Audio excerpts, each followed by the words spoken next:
Штувани, веќе подолго време Социјалдемократскиот сојуз спроведува сценарио за дестабилизација на политичката сцена преку постојано организирање на штрајкови и протести. Тие се логистички поддржани и организирани од страна на Социјалдемократскиот сојуз. На тие протести учествуваат од 20 до 50 луѓе, граѓани кои се организирани и под контрола на СДСМ. Социјалдемократскиот сојуз ги злоупотребува проблемите на граѓаните на Република Македонија. Нивната цел е борбата за гола власт и дискредитација и уривање на кредибилитетот на владата предводена од ВМРО-ДПМН. Денешниот протест пред владата е само дел од тоа пошироко сценарио. СДСМ мора да одговори дали е точно дека во дел од протестите кои се организираат активно се вклучени така наречените невладени организации и здруженија на граѓани кои се блиски до Социјалдемократскиот сојуз. Дали е точно дека како организатори на тие протести се појавуваат и стипендисти на фондацијата Сорос, чиј претседател е токму Владе Милчин, поранешен висок член на претседателството на Социјалдемократскиот сојуз. Дали ова значи дека Сорос активно се вклучува во политичката битка во Република Македонија? ВМРО-ДПМН предупреди точно пред 3 месеци за сценариото на СДСМ, кој опфаќа предизвикување на дестабилизација и хаос на политичката сцена во државата.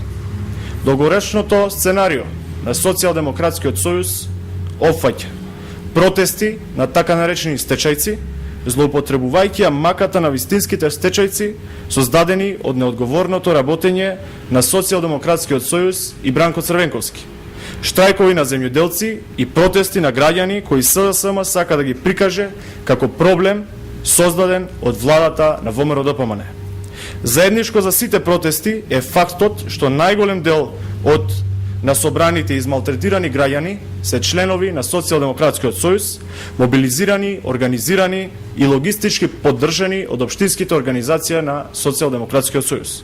Најголемиот дел од протестите кои СДСМ ги организира се поддржани од општините во кои токму Социјалдемократскиот сојуз е на власт.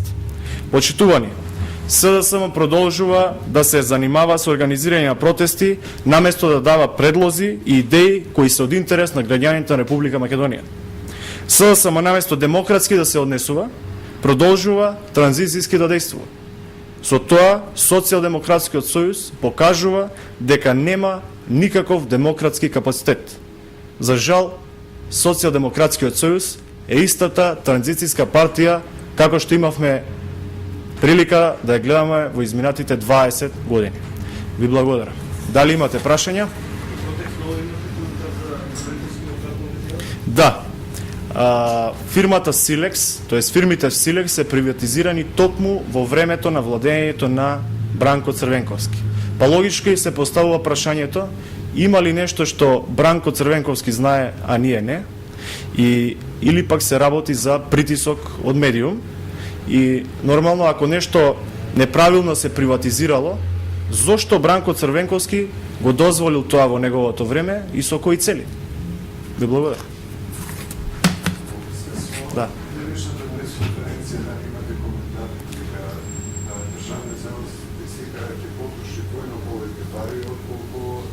Да, го видовме нивниот прес, меѓутоа ќе одговорат службите на владата по однос на тоа прашање.